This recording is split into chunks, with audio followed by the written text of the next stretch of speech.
Hey, good day, everybody, and welcome to another great special episode of the OIG Roundtable. Although we're really going to be doing this as kind of like an OIG Files, because normally the Roundtable is a bunch of us. Today, it's just Matt and I, and we're doing a special episode we're calling The Love of Fraud in honor of this being Valentine's Week and Valentine's Day. So we wanted to get this out.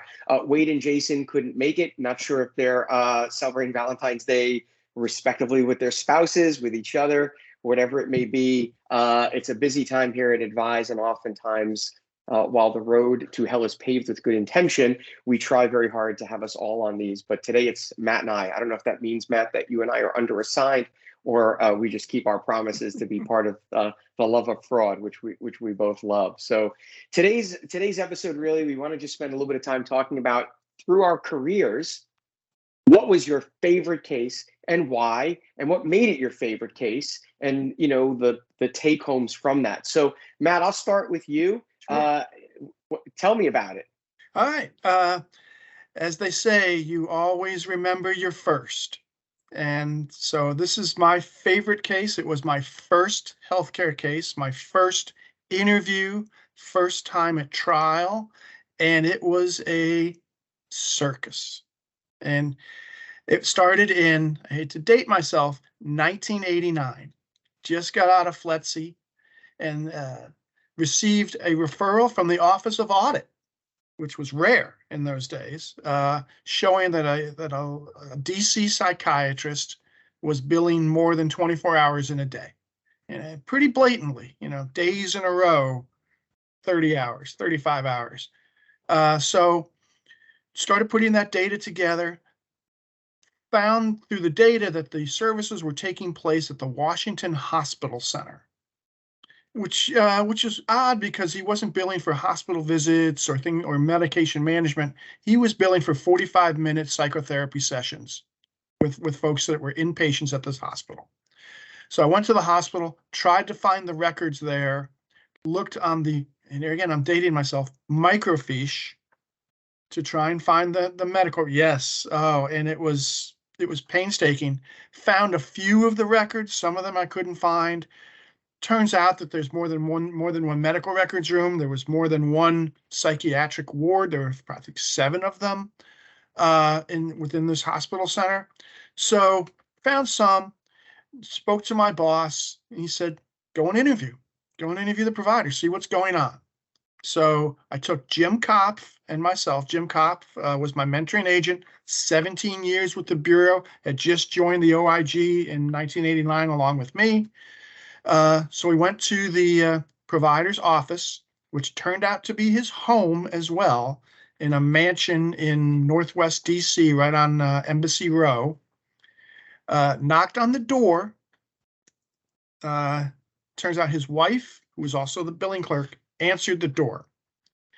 We showed our credentials, explained while we were there, we're here to talk about some Medicare, Medicaid, possible, questionable billing. Her response was, I'm not surprised you're here. I'm surprised it took you so long. And I'm thinking, first interview, this can't get any easier. And Jim Kopf was like, I've been doing this for a decade and a half. This has never happened. So she invites us in. We explain, that we're looking at these 45-minute bills. They add up to more than 24 hours. She says, I told him we were going to go to jail for this. Yeah, you can't ask for anything more than this. And she said, that they felt, the husband was out at that point. They felt justified because he doesn't get paid enough. He's on call. These patients are in the hospital, so they might call him in the afternoon or at night. So he feels that justified to do the 45 minutes.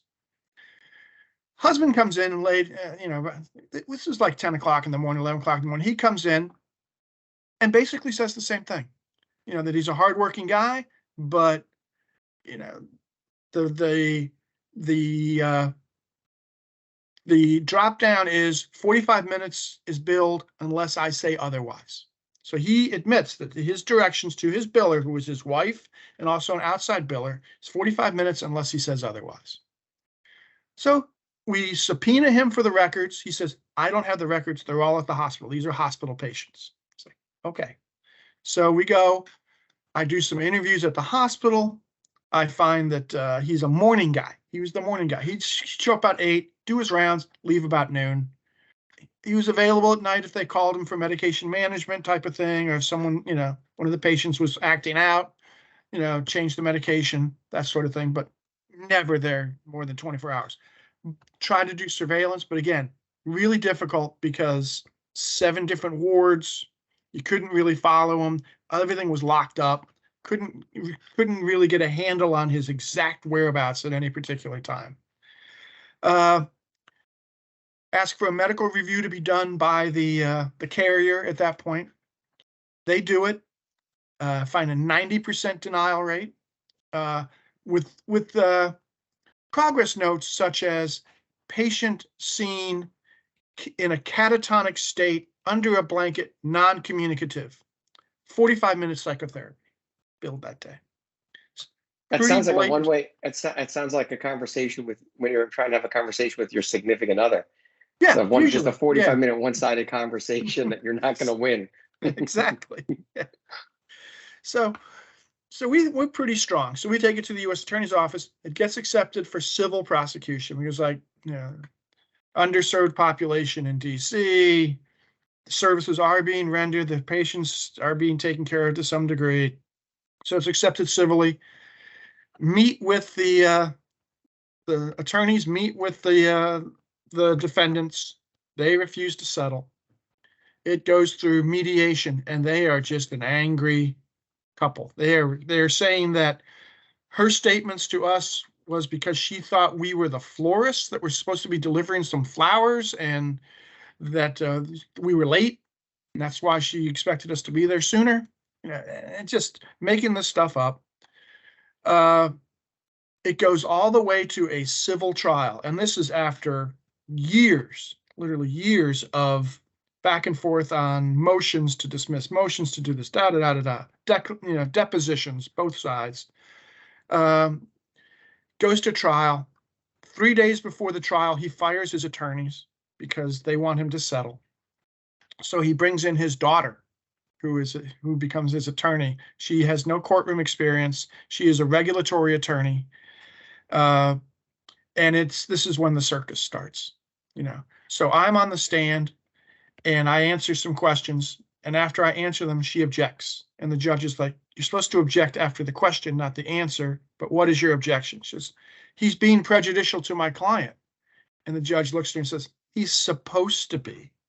And just things like that. So Jim Kopp takes the stand and corroborates everything that was said. And you can see that the defense table, the defendants, the husband and wife, are getting agitated. And they're raising their hand. And they're pushing their lawyer to say something. She's like, no, no, no, no. So the judge sees that and says, what's wrong? And the wife stands up and says, that is not Mr. Kopp. That's an imposter. And the judge just looked at Jim. He's like, have you changed your appearance at all? He's like, no, I still have the same mustache. If you know Jim Kopp, he looks like Omar Sharif. Very distinguished looking guy, and you can pick him out of a crowd. He's not, and so the judge questions him for 10 minutes about who he is and, and all this stuff. And finally the judge just throws up his hands and says, I'm done for the day. They should have settled. So it looks great for us. Okay. So then we bring on the expert witnesses and it goes back and forth. We actually had, even though it was their daughter that was defending them, they actually had the DC medical board or medical bar and the American Psychiatric Association supporting them with lawyers in the background. So they were making this big political, going after this poor psychiatrist in DC and going for all of his money, even though he only, it's a documentation issue. So we have experts from the CPT editorial panel on, they do as well. There's all these arguments. At the end, the judge decides, the precedent here is going to be, go back, look at your books. Anything over 9 hours a day will be considered false. So puts it on me to go back, go through years of billings to find all those days that were 9 hours or more, and then how many claims, were over the 9 hours, and then come up with damages. and it was in the millions. There were hundreds of days, thousands of claims, using the False Claims Act, treble damages and all that. It's millions of dollars. He didn't like that, the judge. He's like, oh, no, that's too much, even though it was his precedent. And the problem with the precedent was it took away the specificity of falsity. I couldn't pinpoint to a claim and say, this is false. It was just any of these are false. And with it could have been this one or that one, which one went over the 9 hours, no idea. So it was a bad precedent, but we had to follow it. And we did. And I had 9 binders of books, claim by claim, day by day, Medicare and Medicaid, going over 24 hours, over 9 hours. Then he decides, well, we're going to forget that. It can only be over 24 hours. So we do all of that, recalculate it, give him that. He accepts that. We go to a special master to find out the calculation, to calculate the overpayment. Special masters, we do get deposed in front of the special master. This is now getting into the early 2000s, from 1989. Get the decision, we win. They throw out the precedent setting part and just went with the over the 24 hours. And then they appeal it twice. It goes all the way to the Supreme Court twice, where it's denied cert. But finally, in 2012, the year of my retirement, it gets settled finally for like $450,000. And they pay it and it goes away. But that's not the end of the story. My daughter went to North Carolina, University of North Carolina. She went to Duke Law School. During that time, she had a friend who went to University of North Carolina and then University of North Carolina Medical School. He comes home one day from medical school and asks my daughter, is this your dad? In his medical ethics class, they bring up this case as the jackbooted, investigator with a heavy-handed government coming down on this poor psychiatrist. And how the doctor was, penalized and demonized for his entire career because of this. And I offered to speak at their next class, but they refused. So that's still my favorite case.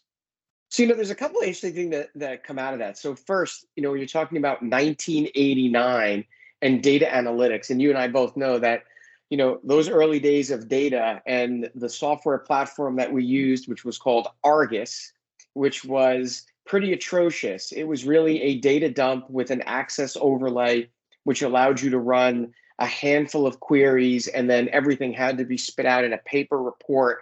I had that in a podiatry case, $20 million podiatry fraud involving a company by the name of Jamaica Foot Care, where that was, part of the challenge. So, but, hearing this story, there are so many things that in today's world would have gone a lot faster, right? So first of all, the surveillance piece, which would have been a challenge in today's world, as an agent, we would have done probably 2 things. One, we would have gotten approval and put up a camera outside of the residence to see when he came and when he left. So you're not spending manpower hours trying to follow, because, as you know, in the surveillance world, it's not just you in a car, it's a lot of other moving parts to that, to do a proper rolling surveillance. The other thing too is in the technology world today, to be able to track movements in cars and people based on technology, you would have gotten a little bit of a better picture, on those things. And then, finally, whether we like EMR or not, it certainly is a lot faster to get into an EMR system than microfiche. But, the piece of the puzzle that you could never account for is the timeliness of things when you've got appeals, firing lawyers, and this and that.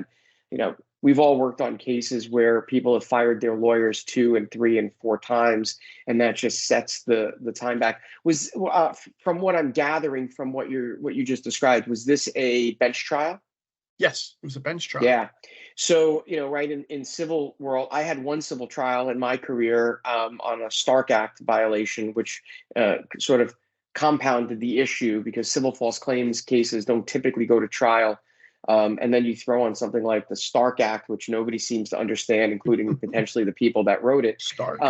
Yeah, maybe if we're lucky, although I don't know if he's still alive or not. He's not. Um, so yeah, so dead men tell no tales. So that's the case with that. But yeah, it's like it sounds like a lot of challenges. And I do know Jim very well, and if people know Jim, he was really a wealth of information, and I think it's probably been close to 40 years or more that he has remained even in retirement in the industry, and is really like a consigliere to these kinds of things to kind of get like opinions and things like that for case related stuff. So it's a great case, and honestly, it's a great case because as I like a lot of times, and you said the circus never changes, right? So these impossible day cases, and there's always challenges to an impossible day and the time and this and that, but when you have something like this where it's a little bit more audacious as far as the time is concerned. I am, of course, perplexed at how anything over 24 hours becomes the linchpin. And I don't know what the number is. Is it 12? Is it 15? Is it 18?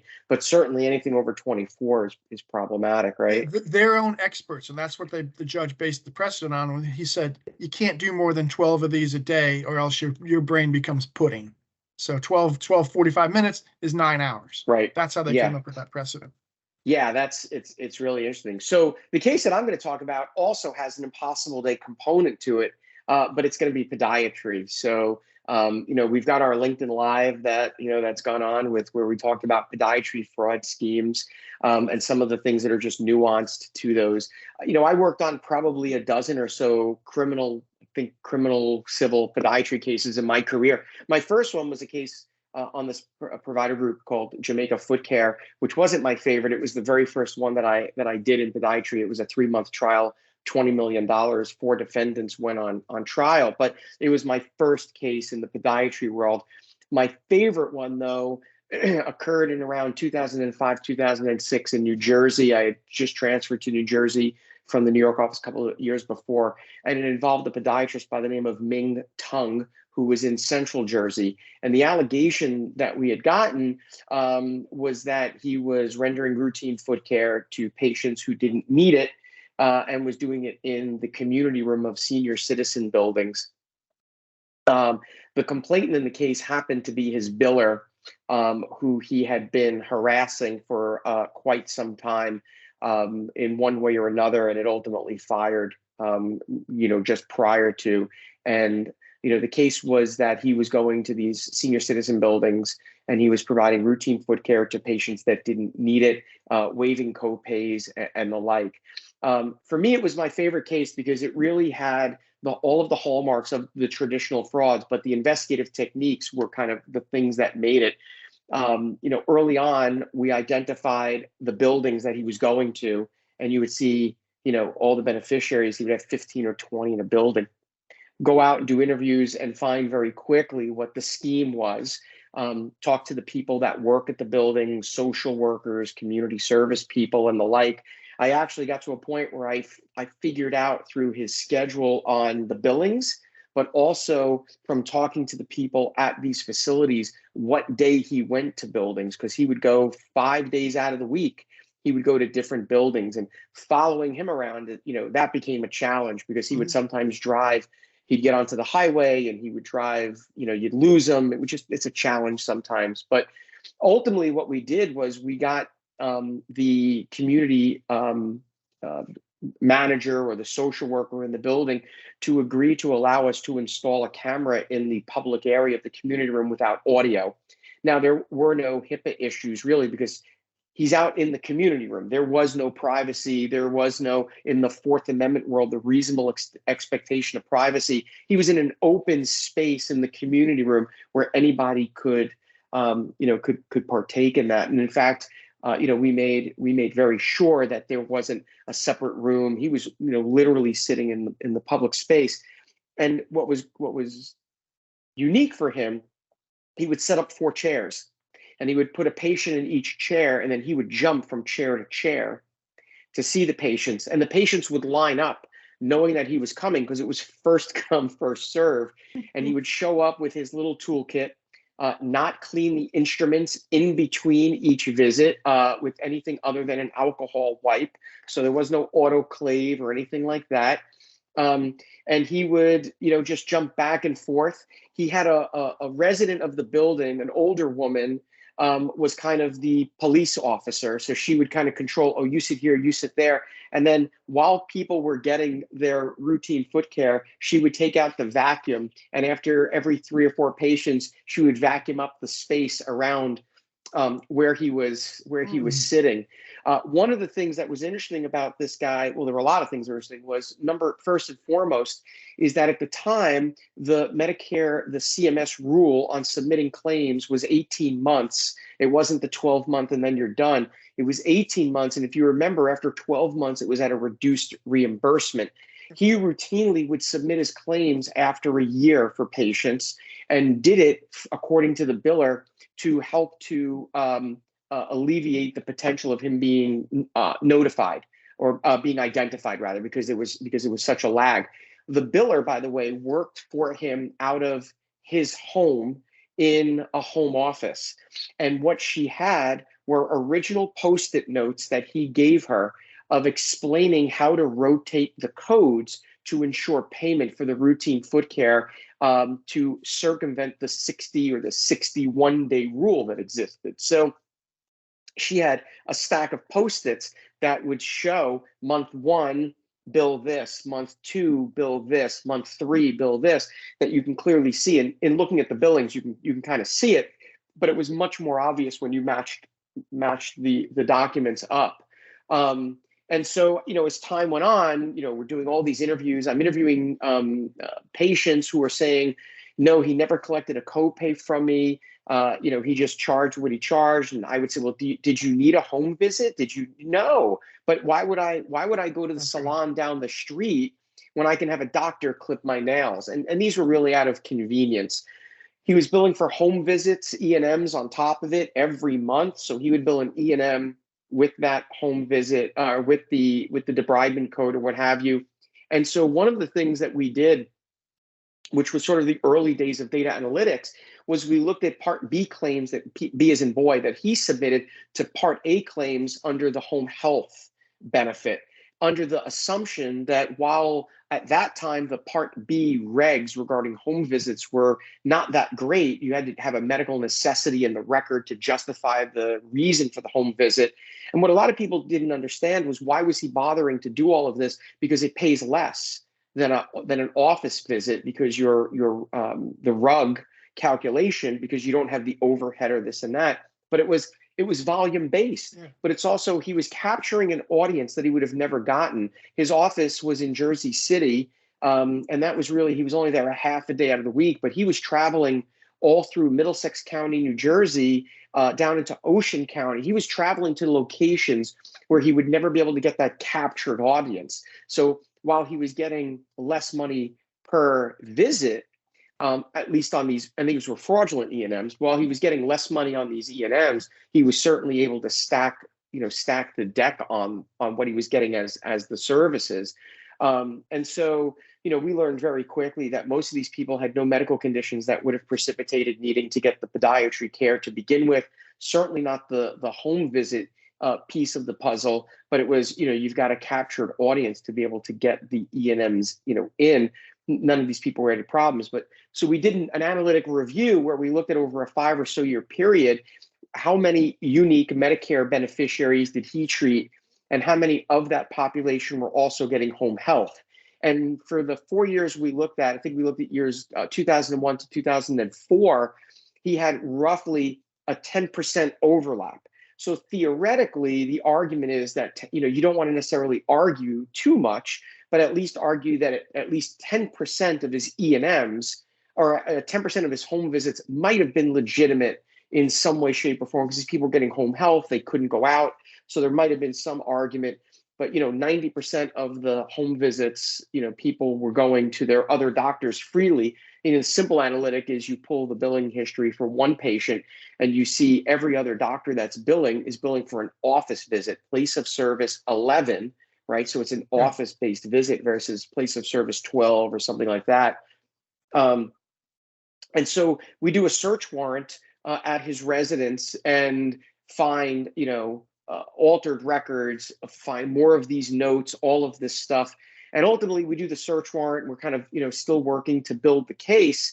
And the lady who was the biller lived in the same town where he lived. They lived a couple blocks away. And by the way, he was of a particular culture, and his biller was of a particular culture, and he would often intimidate her in the office, by talking about, she'll lose her job, and all of these things that were really culturally based.